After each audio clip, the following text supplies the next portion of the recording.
Maureen Comey, the prosecutor in the Ghislaine Maxwell trial and who helped the Southern District of New York prepare the arrest of Jeffrey Epstein, was fired on Wednesday by Attorney General Pam Bondi. Maureen Comey is the daughter of FBI Director James Comey, who Trump fired back in 2017 after Comey refused to stop looking into Russiagate.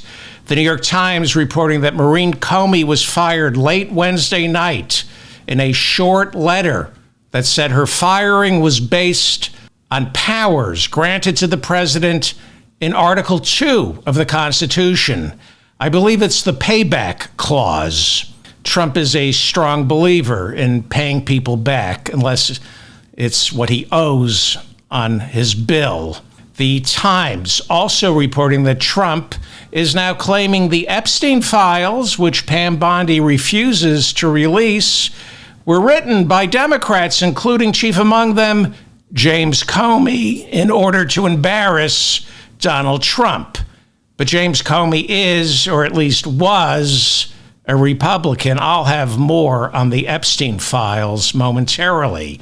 The firing of Maureen Comey is all part of Donald Trump's ongoing revenge tour against Comey, who, after getting fired from the FBI, received the mother of all audits from the Internal Revenue Service, as did Comey's replacement at the FBI, Andrew McCabe, who became acting FBI director until Trump fired him as well, all in the same year. And then both men received the mother of all audits, which is time-consuming, costs thousands of dollars for these guys to hire accountants and lawyers. It's described as a living autopsy.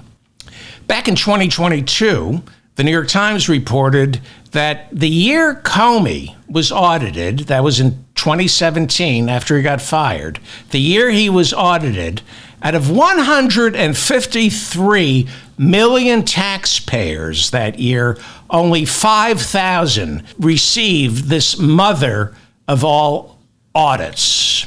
The odds that both Andrew McCabe and James Comey would both receive that same audit the year they were both fired as FBI directors because they refused to stop looking into Russiagate. The odds that both men received the mother of all audits, those odds are impossible to calculate.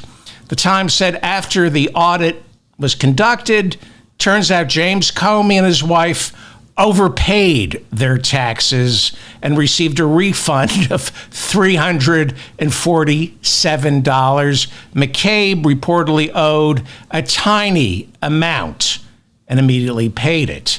Last week, CIA Director John Ratcliffe made criminal referrals to the Justice Department accusing James Comey and former CIA Director John Brennan of making false statements before Congress regarding Russian interference in the 2016 presidential election, despite the Mueller report backing them up. The Secret Service brought James Comey in for questioning in May of this year and conducted several interviews with him on the phone after Comey posted 8647 on Instagram. Donald Trump is the 47th president of the United States. 86, as Comey and I understand it, means to toss out of a bar. But the MAGA universe insisted 86 means something far worse.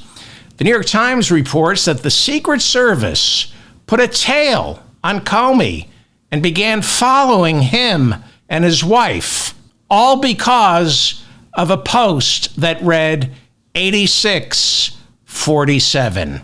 Secret Service started following Comey, but they were really just following orders and wasting my tax dollars. On Wednesday, Donald Trump publicly accused Democratic Senator Adam Schiff of mortgage fraud right after William Pulte, director of the U.S. Federal Housing Finance Agency, made a criminal referral to the Justice Department accusing Adam Schiff of falsifying his financial documents when he secured a lower interest rate on his home in Maryland.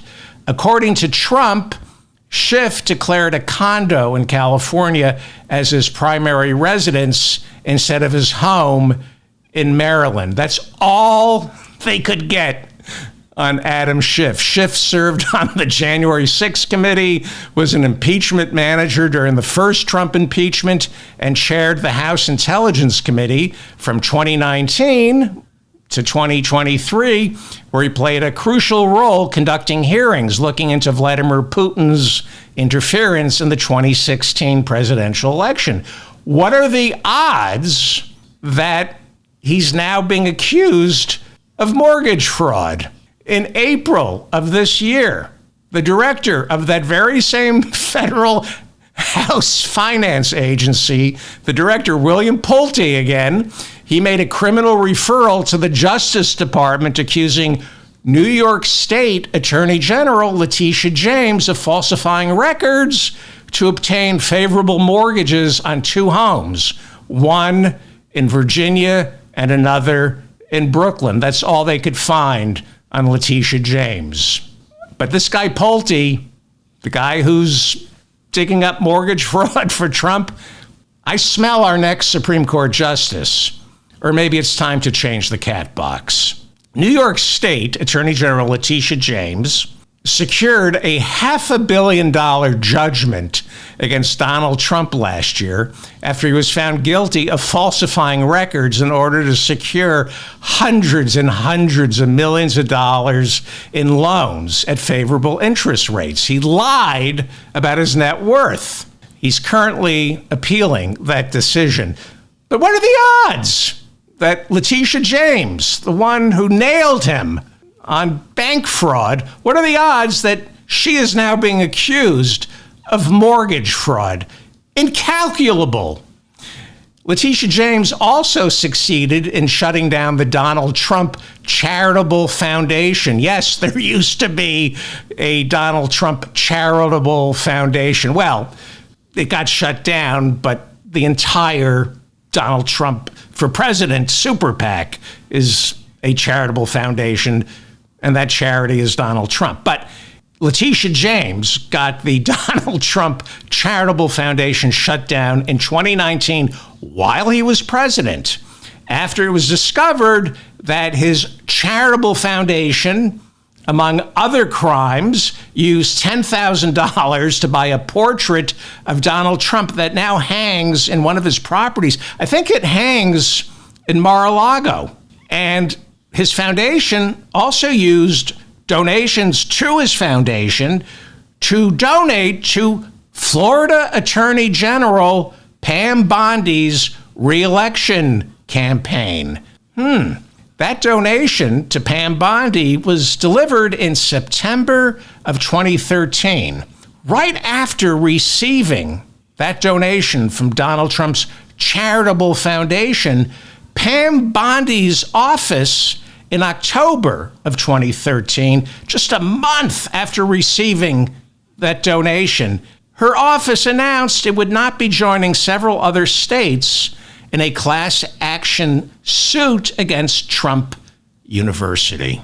What are the odds? What are the odds that Donald Trump makes an illegal campaign donation to Florida Attorney General Pam Bondi's re-election campaign, and a month later, she refuses to prosecute Trump University? I don't have a calculator to figure out those odds. Well, Trump agreed to settle the Trump University lawsuit for $25 million, and he shut the university down. Trump then agreed to settle Letitia James's lawsuit. That's the one accusing him of stealing from donors to his charitable foundation. He agreed to shut down his charitable foundation. He promised, as part of the settlement, never to start a charity ever again in the state of New York, and he paid $2 million in restitutions to various charities. The President of the United States is forbidden from starting a charity in the state of New York or hosting a charity event. That's our president.